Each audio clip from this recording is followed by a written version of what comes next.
Hello and welcome. I'm your host, Darshawn McAway, and you're tuned in to Wowpodcast. By all means, go to wowpodcast.me. That's WOWPODCAST.me. Now, today we have a special guest. We have Rhonda Morman. Rhonda, how are you doing?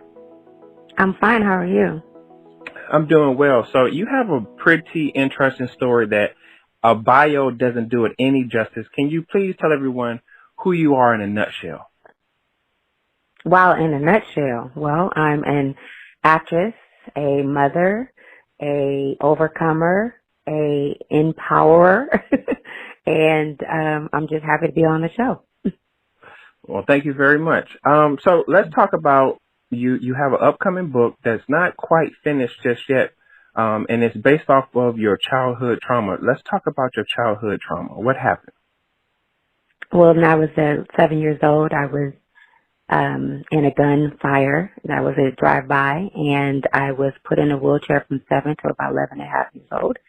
Told I would never walk again, and by the grace of God, I start walking at about 11, and was encouraged by Bible Club that is still existing today. It's called World Impact Bible Club, and it's right there in Los Angeles, California.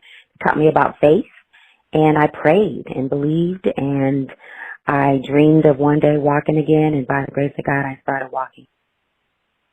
Now, let me go back to when you were about 7 to 11. As much as you can remember, during that time, what did life look like for you?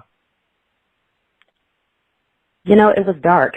It was dark. It was grim. It was, a hard time for me. I went from a active, vibrant, young 7-year-old laughing and singing and dancing and big imagination to this wheelchair of confinement, which was ugly, and I was unprepared for that kind of lifestyle. You went from just light to dark. Your whole world changes. It's an emotional place. You never feel right. You never feel perfect. You never will feel perfect again, because now you have what they call a disability that gives you a handicap for the rest of your life. So now you have to try to live with what your life's going to be, and that just didn't even seem like it had a future for me. So when something like that happens to you, especially in today's time, do you look at people and say, hey, they're taking advantage of their life because of what you've been through? You know what? I sometimes have to recall myself being back in that chair and feel like I'm not taking advantage of life. You know, I could not walk, and those were 2 legs. I need 2 legs to put one front in front of the other. And I today will find myself placed in a stagnation place where it's like, okay, Rhonda, just take the steps. At one point in my life, couldn't even take a step. So when I stand by someone who is complaining or who feels like they can't do it or feel like life is never going to be fair to them again, yes, sometimes I do feel like that they're taking advantage of that. But like I said, I am in that boat too. I have to make sure that I'm not taking advantage of life and standing on my 2 feet and trusting God with the steps that I'm supposed to take in the future that He has for me and my purpose. And that's what led me here today. So what's that main thing that motivates you? Like, the main thing that I'm talking about, like, what's that word, that catchphrase, what's that thought that keeps you going from that time up until now? Because you're extremely successful. Well, I appreciate you saying that. You know what? The word stand has a big impact on me. In the morning, we get up, even at the middle of the night, we have to, go to the ladies' room or, and it's just something that we do, right? You don't think about it, you just get up. And so in the morning for me, when I put my 2 feet on the ground, I have to remember I couldn't do that. So I cannot allow things, life, position, setbacks, adversities to just push me over. because I have to know what it is to stand rooted in what I believe and what I know to be for myself and in my future. And fear could definitely stagnate the next dream, especially when you don't have all the answers. So I think the word stance, the word pivot, the word balance, the word tilt, anything that has to do with movement, anything that has to do with movement. I believe that those are, it almost gets under my skin. It forces me to realize what I couldn't do before. You know, my husband, sometimes when he sees that I'm struggling with something, he'll say, can you do me a favor? And he used to get me more early on in the day, and back in the years with this, he would say things like, could you do me a favor? And I'm like, what? He said, could you please stand up? And that is such a quick reminder that what are you talking about what you cannot do?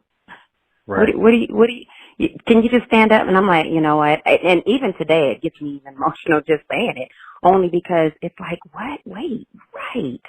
What am I doing? I used to sit on my balcony and watch other kids run and play and jump rope and hopscotch and double dutch and all of those things, you know, hide and seek. And I would look at the legs of these kids and imagine one day, because that was the only thing that I still had left was my mind, that I would walk again. So I would just imagine, it didn't matter what color they were, it didn't matter if they were a boy or girl, as long as I could see two legs, it kept me going. And one day they became my reality, and I have to remember to always stand and be rooted in what I know to be for my own life. That's powerful. When I was coming up through high school, middle school and high school, I had alopecia very badly. My eyebrows were gone, eyelashes, I had patches all over my head, and I had to do like you. I had to watch other kids and look at them and say, like, I had to keep on believing in myself, like, my hair's going to grow back, my hair's going to grow back, because the doctors were telling me that, hey, this is, some of it's hereditary. It may not grow back in, you know, you may have to, you know, shave your head bald and everything like that. And I just didn't want to believe it. So I just kept on believing that it was going to grow back. And I was looking at other people, and then next thing I know, it grew back. Right. And we want to believe what they're saying. They're doctors. They went to school for this, right? You know, and we're young and we're impressionable. We want to believe, but, you know, I just couldn't accept it. There were many times that my mother, where she had to get used to this, we had to get used to this, that I would be, you know, in this wheelchair for the rest of my life. I'll never take any steps again. And there were times when she would go to the store really, really fast. We lived on the second floor, so taking me downstairs was a big thing. First of all, I never trust anybody with me again. So someone taking me in their arms and taking me downstairs was something that I had a hard time even doing, because I was hurt before under, you know, adult supervision. So what's stopping you from dropping me or hurting me again? So all of that faith and trust, and it became personal. And so, you know, you don't want to think like that with your own mother, but that's what I knew. I didn't have any development. So she wouldn't take me to the store with her or things like that. So I would always stay in confinement, like we're right now with quarantine. I know what confinement means, like literally to stay in one place. However, there were times when she would leave, and I would honestly get out of the chair, try to take a step, and fall. And I would do it several times. I would hurt myself. I would bruise on one side. If I tried to do it on the left, I would try to do it on the right that time. And now I have on a cast, which is very heavy as well. So, why am I doing that? It's just in my mind, I just had to try. And before she would get back, I would have to now drag myself back into my chair, place myself back into position, look like what is unnormal is normal for me, so that my mother could feel okay, that I was okay when she returned. Impactful. And that was something that was very hard to do. And I shared that with her, of course, now because of the journey that I'm on with me writing my book, Coming Up Short. she was blown away that I did that. And she asked me the question, why? And I said, Mom, I didn't know why not, because at that age, it didn't catch up to me that I'm going to be this way for the rest of my life. Even though I'm sitting here and that's what I'm doing, this just can't be it for me. And I know it had to be a new normal for her. And so I couldn't try doing it in front of her because she would go, no, stop, don't do that. Because the diagnosis was already told to us that I would never walk again. So she got relaxed with that. And I never could. So let's talk about your book coming up short. Tell me, why did you want to write this book? You know what? I was working out and I almost fell on a brick. It's a class. It's called Effect Fitness, actually, in Atlanta, and I was trying it, and they use a brick for the workouts. They're impactful, and I love that drive. And I almost fell, and I had to balance myself. And, man, the words came out, man, I always feel like you're coming up short. And plain as day, God said, don't you always feel like that? Don't you always feel like you're always coming up short? I mean, it's like always one thing after the other. This was after I finished the workout. As I sat with that, it dawned on me, you know what?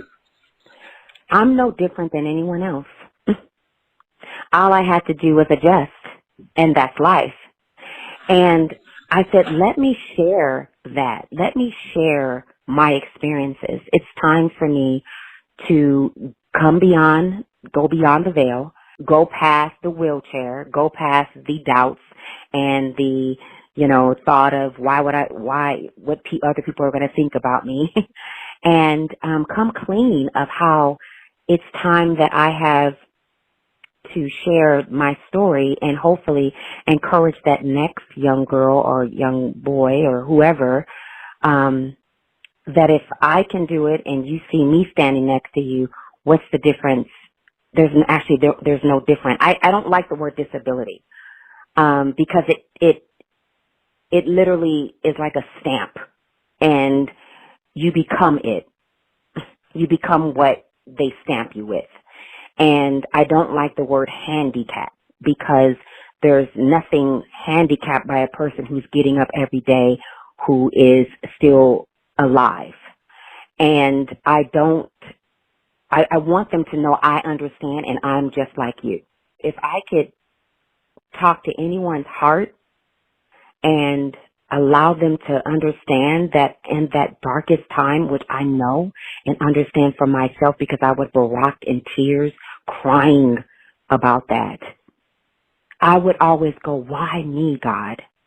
And now he's telling me, yes, Rhonda, this is exactly why, because I need you to go and tell the story, your story, the miracle that I gave you, and what you're doing with it, because your platform is for purpose.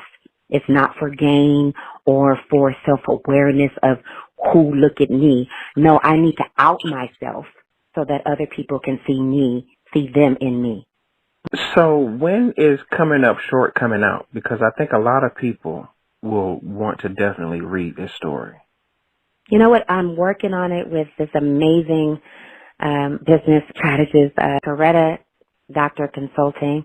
It's my business strategist, and she's incredible. And we're working and seeing about doing this hopefully at the end of this year. I should be done. I am working on some other platforms to actually get the conversation going right now, just like what we're doing right now, to really open up this dialogue and talk about it, and not hide behind cameras or just our everyday lives. A lot of us need to talk about this because, suicide and I'm getting emotional. And my story extends way past just walking. One of the taglines that I always would say is, be careful what you ask for. Because I asked God to walk again. I promise you, when I started walking, it seemed like all hell even broke loose even more.